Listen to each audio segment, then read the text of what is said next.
তুমিও। একজন সন্তানের কোনো কিছু হলে সবার আগে মায়ের মনই কিন্তু জানা দিয়ে ওঠে। তাই তো আজকে দুদিন ধরে হঠাৎ কেন জানি না আমার আম্মুর কথা বেশি মনে পড়ছিল। একটা সময় আমি অসুস্থ হলে আম্মুকে অনেক কান্না করতে দেখতাম, আর এখন আমার মেয়ের কিছু না কিছু হলে আমি কান্না করি। বুঝতে শিখেছি মা কি জিনিস। আসসালামু আলাইকুম, আমি আরুষা। আজকে একটি ভিডিওর ব্লগ নিয়ে চলে এসেছি আপনাদের মাঝে। আমার ভালোবাসার মানুষরা, তোমরা সবাই কেমন আছো? হঠাৎ করেই সোহা মামামের অনেক জ্বর আসে। সারা রাত আমি অ্যান্ড সোয়ার পাপা মিলে একসাথে বসেছিলাম সোহা মামুনিকে নিয়ে। তার জ্বরটা বেড়ে যায় 102+ হয়ে। কি করব কিছুই বুঝতে পারছিলাম না। ওষুধ খাওয়াচ্ছি, তারপর জ্বর যেন নামছেই না। তারপর সোহানিকে নিয়ে পরদিন সকালবেলা আমি অ্যান্ড সোহার পাপা ডক্টরের কাছে গেলাম। সোহানির জ্বর কমানোর জন্য অ্যান্টিবায়োটিকের সাথেও কিন্তু ডোজও দিয়েছে। আলহামদুলিল্লাহ, ডোজটা দেওয়ার পর আমার সোহা মামাম একটু হাসছে। কেন আগে থেকে বুঝতে পারি না যে আমার মাম্মাটা অসুস্থ হবে? তাহলে তো যা করলে সুস্থ হয়ে যাবে আমরা তাই করতাম। ছোট ফেরেস্তার মতো বাচ্চারা, তারা কি কখনো নিজের ফিলিংসের কথা বলতে পারে? শুধু কান্না করিয়ে আমাদেরকে বুঝিয়ে দিতে পারবে। আর তার এতটাই জ্বর উঠেছিল, আমি কি থুয়ে কি করব কিছুই বুঝতে পারছিলাম না। মা মা করে খালি জড়িয়ে ধরেছিল। সোহানি যখনই সুস্থ থাকে মাশাআল্লাহ আমার সাথে, সোহার পাপার সাথে, সবার সাথে খেলে। অবশ্য ওর চোখ দেখে বুঝতেই পারতেছেন আমার মাম্মাটা কতটা সিক।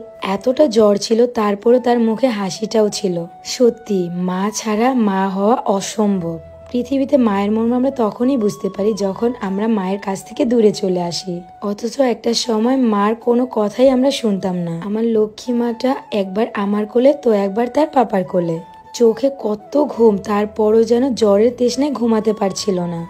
আর এত জ্বরের পরে আমি সবার সাথে সোহা মামুনের একটা ভিডিওর ক্লিপ শেয়ার করেছিলাম, কেননা সবকিছুর আগে আমি আপনাদের সাথে যে কোনো বিষয় শেয়ার করলে একটু শান্তি পাই।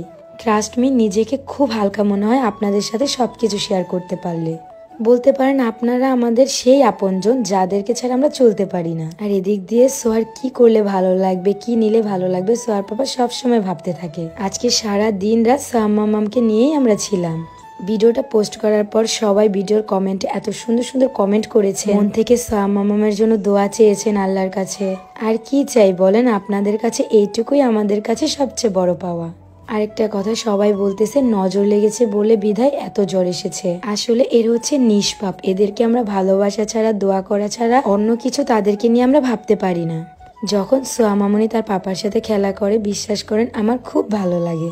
একটু জ্বর কমেছে তাই তো তার পাপার সাথে সে খেলা করছে।